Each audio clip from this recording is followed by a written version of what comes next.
Hi, it's Dr. Parikh, and I'm going to talk for just a moment about how to create a cohesive set of articles.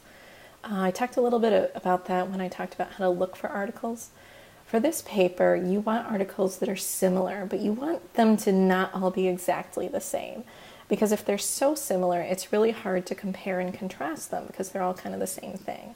If you notice that they're all being done by the same author or the same group of authors, it might be helpful to get in a few other voices. If you notice that they're all with the same population or all focused on the same exact symptom or the same approach, maybe see if you can find, maybe search your term with a different age group as a keyword.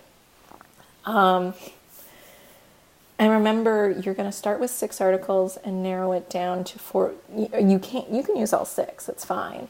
But most people narrow it down to 4 to 5. That's the limit. The last thing I wanted to say, sorry, it took me a moment to remember, is try not to go in with too firm of an idea of the paper you want to write, because I find that students don't do as well when they go in so excited to write this specific paper. Like I want to, especially if it's a point that they feel passionate about, I want to show evidence that this thing is real. Often their papers don't turn out that well because it's really difficult to go find that specific literature. And even if you do find literature that supports that, often if you go in with that attitude, you end up with bias. You end up sort of leaking your viewpoint frequently. This is hardest when you have any sort of controversial issue. So things like abortion, sexual orientation, gender identity, religion. These are all things that most of us have pretty strongly held, well-developed beliefs about. And for example, with abortion, you can find a lot of literature that, peer-reviewed literature that suggests that abortion is associated with mental health consequences. You can also find a lot of really high-quality literature saying that it's not. So you can genuinely argue either side using articles. What I've found in the past is that also when you have when you choose a topic that you're passionate about, sometimes you just don't read the articles correctly. You'll read it. I've had students, it just happened to be an article I was familiar with from a class I had taught, and I knew that the student was completely missing, like exactly the opposite finding was in that particular article. You can take any position you want. I've given great grades to papers written on stances that I don't really agree with about things related to treatment or diagnosis or one of those controversial issues. Medication can be controversial too.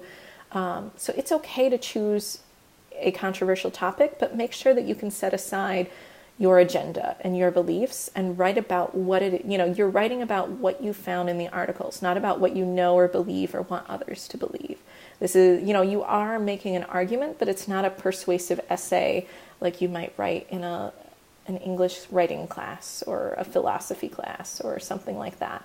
It's meant to be neutral. So as you're choosing topics, make sure you can stay neutral. Make sure that you are focusing on psychology. It's really easy to take any topic you're interested in and focus on how the brain interacts with it or how stress affects it. Last time I talked about, I could write about, I can't write about how my body just functions differently because I'm diabetic, but I could potentially find articles about how stress affects the hormones and makes it more difficult to manage diabetes, and how stress management and relaxation can be part of diabetic control. So often if you can kind of just tune in a little bit to something related to psychology, almost anything can be related. But at the end of the day, you have to go where the papers take you.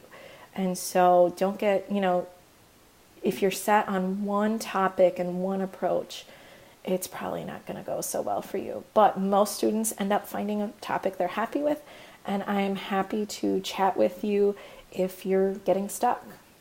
All right, thanks. Bye.